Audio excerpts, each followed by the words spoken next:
Hello everyone, I am Shay Morehouse and this is going to be my first episode on my podcast, Blossoming into the Self. I would like today to talk about trauma, what it is, and how to get help. But first I would like to provide a disclaimer. I am not a medical or mental health professional, nor do I claim to be. I am an aspiring psychology major and my dream is to be a psychologist to help other people with trauma. I run my own Instagram page and my own YouTube channel, of which this is on. I have chronic and mental illnesses, and my goal is just to have people feel more empowered. So, I would also like to add a trigger warning as I will be talking about trauma.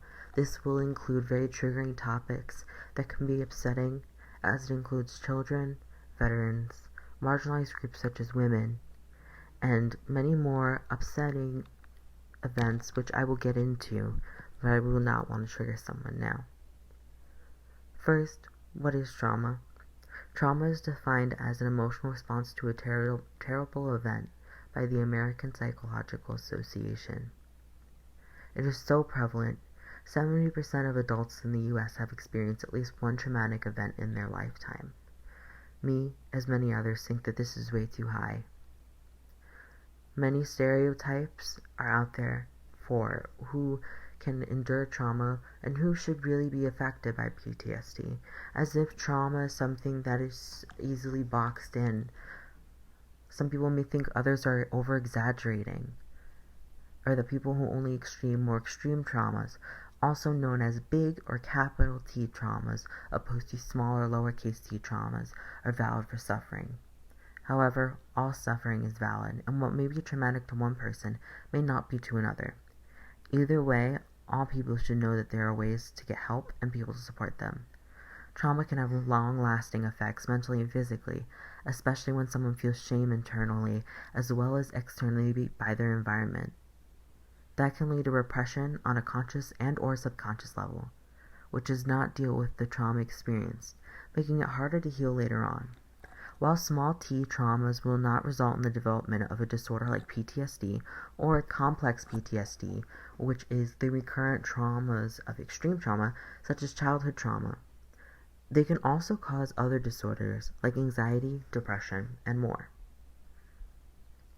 For stereotypes, before I get into that, I would like to acknowledge all of the veterans who serve every country because they often do deal with PTSD, and what most people do think of when they have PTSD, they assume it was a veteran.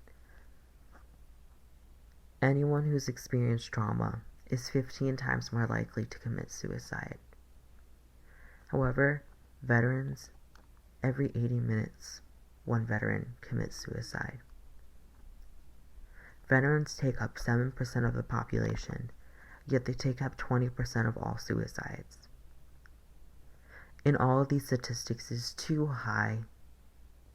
While some may say that some podcasts like this should not be reading off statistics, I think these statistics are much more than just mere numbers. And now I would also like to add the trigger warning of talking about more groups. More than just veterans experience trauma. According to the American Psychological Association, more than 2/3 of children report experiencing a traumatic event by age 16. These traumatic events include sexual abuse, physical abuse, domestic violence, community and school violence, medical trauma, motor vehicle accidents, acts of terror, war experiences, natural and human-made disasters, suicides, and more. I will give everyone a minute to sink that in because that is absolutely terrible. That is more than 60% of the population. And then we add up to the 70% of adults. There's only a 10% increase from childhood, before 16, to adulthood, which is 18. So how does trauma affect the mind and the body? Well, it can have short and long-term outcomes which can be very debilitating. The most known disorder is post-traumatic stress disorder. We will get to that soon. However, for some people with small t traumas or even big T traumas who may not develop post-traumatic stress disorder can develop acute stress disorder. So this is a stress disorder caused by trauma. Trauma is obviously very stressful and horrible to go through. So the acute part means that they do not go through the long-term effects. This will go away. Usually this is seen with grieving. This can be seen with many things, of small anxieties and fears that may not feel small at the time, but are smaller in the sense of duration. Post-traumatic stress disorder will keep these symptoms. These symptoms can include, the well-known anxiety, which we will go into in a minute, depression, nightmares and night terrors, sleep problems such as hypersomnia, insomnia, depending on what. There can be anger, there can be sadness with the depression, just less of a depression. There can be denial and repression, which we'll also get to.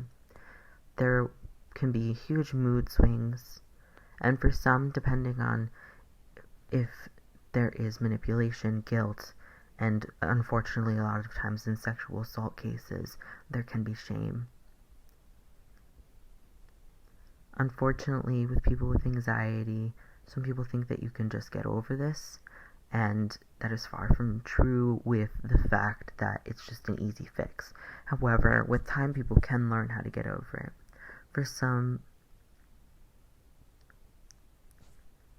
unfortunately, with anxiety, some people may think, well, you can just get over it, just work and you will be fine. Unfortunately, working with anxiety and being able to manage it takes a lot of hard work. It is achievable, though. I do not want to hinder anyone. I think that it's not achievable. It is, but it is hard for some people with anxiety. It can be all the time. It can peak with triggers. It can only happen when triggers happen. It can, for people who've experienced extreme and recurrent traumas, meaning repeated traumas, this can result in intense anxiety that can hinder someone from living their everyday life. I would like to go into the fact that this anxiety is not just a mere worry, I'm nervous. Instead, it's haunting flashbacks paired with physical panic. In those with PTSD, the brain has become rewired as a defense mechanism. On brain scans, the brain activity captured is very different than someone with a healthy brain. This can cause intense panic, depression, and many other debilitating symptoms. And we will get back to that in just a second. One disorder due to intense recurrent childhood trauma is dissociative identity disorder, where a child's different states of consciousness, which before the ages of 7 to 9, are separate within the brain, usually are then supposed to fuse.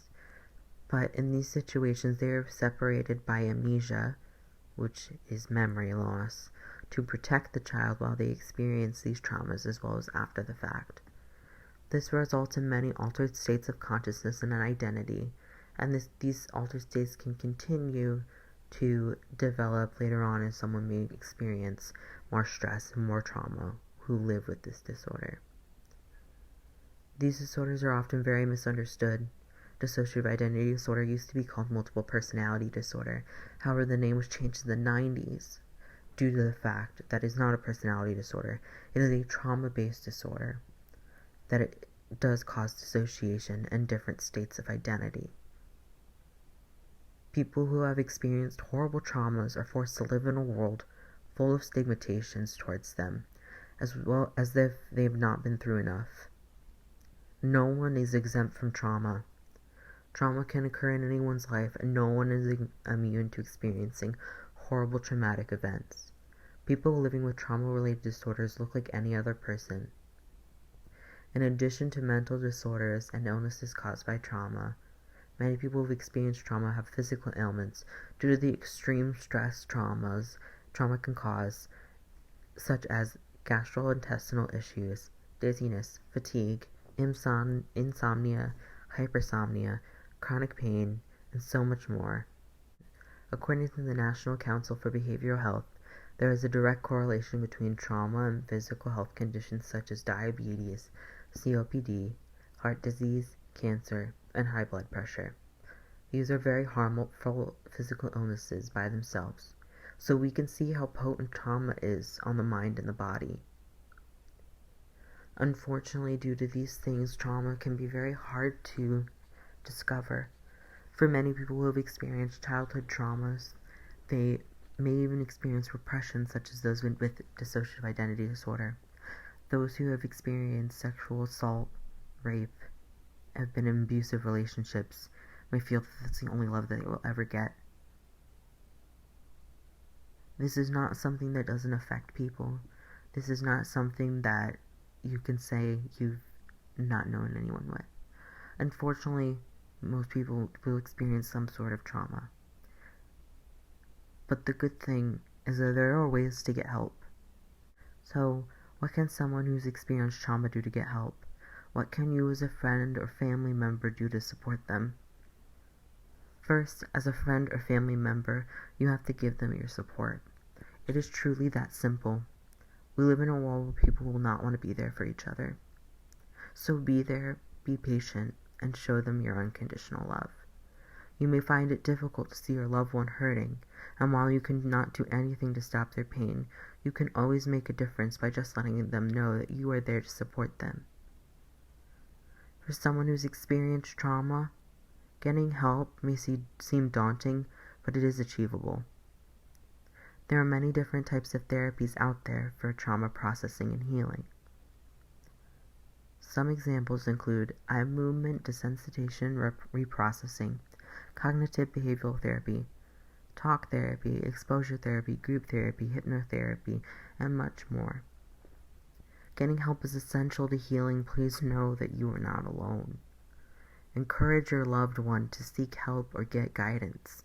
You can even go to a therapist with them if that makes them feel more comfortable, until they feel secure enough to be in their sessions alone. Suicidal thoughts, attempts, and self-harm are very prominent things that people who have experienced trauma may go through. Pursuing therapy is vital to their safety and well-being. Without it, they will experience these symptoms for longer, making it harder to heal. Also, if your loved one is expressing these feelings and does not feel safe and or is in an imminent danger, please call 911 or a hotline listed below. There are many resources out here to help you. Right now in quarantine, I know a lot of people with trauma are struggling.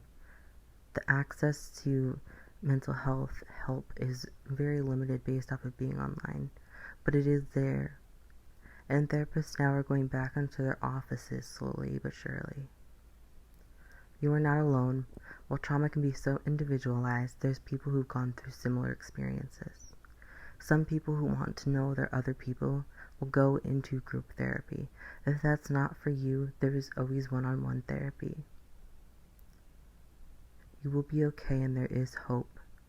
I know things may seem dark, but as a world we should come together to support each other. Unfortunately, sometimes people do not understand how bad trauma is, and I think we all deal with our own things, become so obsessed with what we are going through. It's hard not to. But we should not shame anyone who is going through trauma or needs help, and you should not feel bad that you are getting help, because you are strong. You will be okay, and we should come together as a society to help people with trauma and understand it is not rare. Trauma does not just happen to a few people. Based off of the statistics I have read, it happens to many people, and it is very important that we all have resources and understand how to help one another.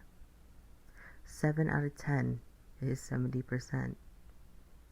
If that is how many adults have it, which it is based off of the statistics, you are bound to know so many people who have gone through trauma. It is okay to hurt, and it is okay to heal. Thank you so much for listening. Stay safe, stay well, and I'll see you next time.